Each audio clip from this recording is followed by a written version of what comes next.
तुम्हारी जिंदगी तुम्हारे फैसलों से चल रही है। लेकिन अगर मैं कहूं कि शायद तुम्हारे ज़्यादातर फैसले तुम लेते ही नहीं, तुम्हारे अंदर बैठा कोई और लेता है, और सबसे डरावनी बात यह है तुम्हें इसका पता भी नहीं चलता। कभी सोचा है तुमने तय किया था कि आज गुस्सा नहीं करोगे, फिर भी किसी की एक बात ने तुम्हारा पूरा मूड खराब कर दिया। तुमने तय किया था कि आज पूरा काम खत्म करना है, लेकिन अचानक मन ने कहा यार थोड़ा आराम कर लेते हैं, और वो थोड़ा कब 1 घंटे में बदल गया पता ही नहीं चला। अजीब है ना? क्योंकि अगर तुम्हारा मन तुम्हारे आदेश नहीं मानता तो फिर मालिक कौन है, तुम या तुम्हारे अंदर बैठा कोई अदृश्य सिस्टम? और आज हम उसी सिस्टम का सच खोलेंगे, एक ऐसा सच जो तुम्हें किताबों में साफ साफ नहीं बताया जाता। क्योंकि कई बार इंसान को बाहर की दुनिया कंट्रोल नहीं करती, उसका अपना दिमाग करता है। और सबसे खतरनाक बात, दिमाग तुम्हें आदेश भी देता है और तुम्हें ऐसा महसूस भी करवाता है कि फैसला तुम्हारा था। अब एक छोटा सा सीन सोचो, मान लो तुम सड़क पर चल रहे हो, तुम अपने काम में व्यस्त हो, सब ठीक चल रहा है। अचानक पीछे से कोई इंसान आता है और तुम्हें धक्का मारकर कहता है आंखें नहीं हैं क्या? बस इतना, सिर्फ एक वाक्य, लेकिन अचानक तुम्हारे अंदर कुछ बदल जाता है। दिल की धड़कन तेज, जबड़ा सख्त, चेहरा गर्म, और दिमाग तुरंत बोलता है इसे जवाब दो। अब यहाँ सवाल ये नहीं है कि तुमने गुस्सा क्यों किया, सवाल ये है कि सिर्फ एक वाक्य तुम्हारे पूरे शरीर पर कब्जा कैसे कर गया। क्योंकि सच ये है, तुम्हारे अंदर एक बहुत पुराना सिस्टम बैठा हुआ है। वो सिस्टम जो हजारों साल पहले इंसानों को जंगलों में जिंदा रखने के लिए बना था। जब सामने शेर आता था तब सोचने का समय नहीं होता था, तब शरीर तुरंत फैसला लेता था, या लड़ो या भागो। लेकिन समस्या ये है, आज शेर नहीं है, लेकिन सिस्टम अभी भी वही है। अब शेर की जगह एक बॉस है, एक रिश्ते की लड़ाई है, एक रिजेक्शन है, एक इंसल्ट है, और हर बार तुम्हारा दिमाग उसी पुराने तरीके से रिएक्ट करता है। फर्क सिर्फ इतना है, पहले जान बचानी होती थी, अब सिर्फ अहंकार बचाना होता है। और यहीं से इंसान की सबसे बड़ी कैद शुरू होती है, क्योंकि उसे लगता है वो अपनी जिंदगी जी रहा है, जबकि सच में वो सिर्फ बटन दबने पर रिएक्ट कर रहा होता है।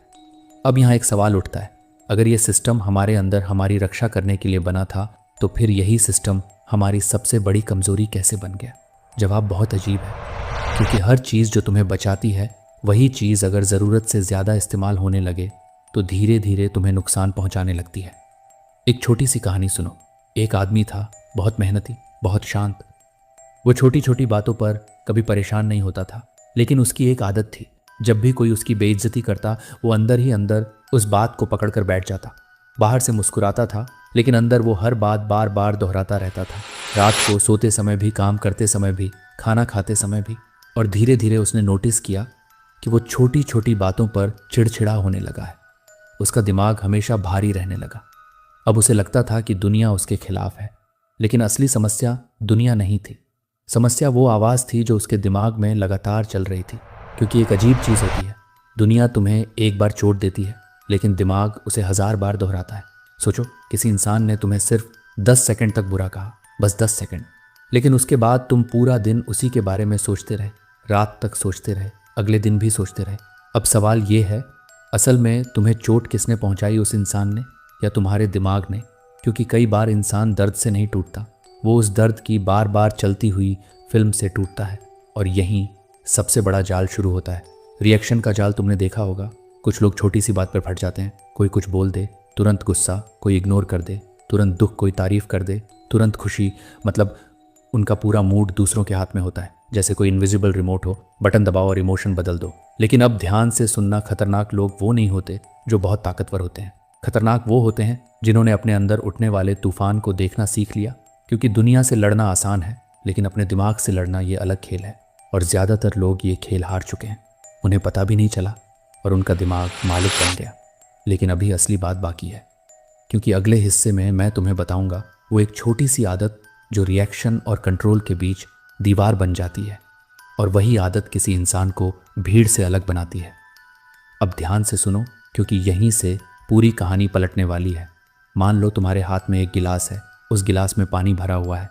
अब अगर कोई इंसान अचानक तुम्हारे हाथ को धक्का दे तो पानी बाहर गिर जाएगा। ये बात तो सामान्य है, लेकिन यहाँ असली सवाल है, गिरा क्या पानी? क्यों? क्योंकि गिलास के अंदर वही था। अब इसी चीज़ को अपनी ज़िंदगी पर लगाओ। जब कोई तुम्हें गुस्सा दिलाता है और तुम्हारे अंदर से गुस्सा बाहर निकलता है, तो थोड़ा रुक कर खुद से पूछना, क्या सामने वाले इंसान ने मेरे अंदर गुस्सा डाला था, या वो पहले से ही अंदर था? क्योंकि लोग तुम्हारे अंदर कुछ डालते नहीं हैं, वो सिर्फ हिलाते हैं, जो पहले से भरा होता है वही बाहर आता है। और शायद इसी वजह से दो लोग एक जैसी परिस्थिति में बिल्कुल अलग रिएक्ट करते हैं। एक छोटी सी बात पर टूट जाता है, दूसरा मुस्कुराकर आगे बढ़ जाता है। बाहर का सीन एक जैसा था, लेकिन अंदर की दुनिया अलग थी। अब यहाँ दिमाग एक बहुत चालाक खेल खेलता है। वो तुम्हें हमेशा ये महसूस करवाता है कि तुम्हारी हर फीलिंग सच है। अगर तुम्हें डर लग रहा है तो दिमाग कहेगा खतरा है। अगर तुम्हें गुस्सा आ रहा है तो वो कहेगा तुम सही हो। अगर तुम्हें दुख हो रहा है तो वो कहेगा सब खत्म हो गया। लेकिन एक बात याद रखना, फीलिंग हमेशा फैक्ट नहीं होती।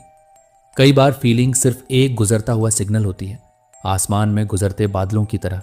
लेकिन समस्या यहाँ होती है, लोग बादल को देखकर उसे अपना आसमान समझ लेते हैं और फिर बोलते हैं मैं गुस्से वाला इंसान हूँ, मैं कमज़ोर हूँ, मैं हमेशा ऐसा ही रहूँगा। नहीं, तुम वो नहीं हो। तुम सिर्फ उस पल में चल रहे सिग्नल को अपनी पहचान बना लेते हो, और यही सबसे बड़ी गलती होती है। अब सोचो, अगर किसी कमरे में आग का अलार्म बज जाए तो क्या तुम पूरी बिल्डिंग को तोड़ना शुरू कर दोगे? नहीं, पहले देखोगे कि सच में आग लगी है या नहीं। लेकिन इमोशंस के साथ इंसान यही गलती करता है। अलार्म बजता है और वो बिना जांचे भागना शुरू कर देता है। गुस्सा आया, तुरंत लड़ाई दुखाया, तुरंत हार मान ली। डर आया, तुरंत पीछे हट गए। और धीरे धीरे ये रिएक्शंस आदत बन जाते हैं। फिर आदत किरदार बन जाती है और किरदार पूरी जिंदगी बदल देता है। लेकिन एक चीज़ है, एक बहुत छोटी चीज़ जो इस पूरे खेल को रोक सकती है। इतनी छोटी कि लोग उसे नज़रअंदाज कर देते हैं, लेकिन जिसने उसे सीख लिया उसने खुद को सीख लिया। और अगले हिस्से में हम उसी रहस्य की बात करेंगे। अब उस छोटी सी चीज़ के बारे में बात करते हैं जो सुनने में बहुत साधारण लगेगी, लेकिन उसका असर पूरी जिंदगी बदल सकता है। वो चीज़ है रुकना। सिर्फ रुकना सुनने में आसान लगता है ना, लेकिन असली मुश्किल यही है। क्योंकि जब इमोशन आता है वो तुम्हें रुकने नहीं देता, वो तुम्हें धक्का देता है। अभी बोलो, अभी जवाब दो, अभी फैसला लो, अभी कुछ करो। और ज़्यादातर लोग यहीं हार जाते हैं। एक सेकंड के लिए कल्पना करो, तुम तीर कमान पकड़े खड़े हो और सामने एक निशाना है। लेकिन जैसे ही कोई तुम्हें पीछे से धक्का देता है तुम उसी समय तीर छोड़ देते हो। क्या होगा? निशाना चूक जाएगा और शायद किसी गलत जगह जाकर लगेगा। यही तुम्हारे इमोशंस करते हैं, वो तुम्हें धक्का देते हैं और तुम बिना सोचे अपने शब्द छोड़ देते हो। और एक बार निकले हुए शब्द तीर की तरह होते हैं, वो वापस नहीं आते। एक छोटा सा सीन सोचो। रात के समय एक पिता घर लौटता है, पूरा दिन काम किया, दिमाग पहले से थका हुआ, तनाव अलग। जैसे ही घर आता है उसका छोटा बच्चा गलती से पानी का गिलास गिरा देता है। बस इतनी सी बात। अब यहाँ दो रास्ते हैं। पहला रास्ता तुरंत गुस्सा, चिल्लाना, डांटना। बच्चा डर जाएगा, कमरा शांत हो जाएगा, लेकिन उसके अंदर एक छोटी सी चीज़ टूट जाएगी। दूसरा रास्ता सिर्फ 5 सेकंड रुकना, बस 5 सेकंड, एक सांस, एक नज़र, और फिर सोचना क्या मैं इस पल का मालिक हूँ या ये पल मेरा मालिक बन चुका है। बस इतना, और अचानक पूरा सीन बदल जाता है। क्योंकि वो 5 सेकंड सिर्फ समय नहीं होते, वो रिएक्शन और विजडम के बीच की दीवार होते हैं। याद रखना, ताकतवर इंसान वो नहीं जो गुस्से में सबसे ऊंची आवाज़ निकाल सके। ताकतवर इंसान वो है जो अपने अंदर उठते तूफान के बीच भी शांत रह सके। और शायद इसी वजह से समुद्र ऊपर से जितना शांत दिखता है उतना ही गहरा भी होता है।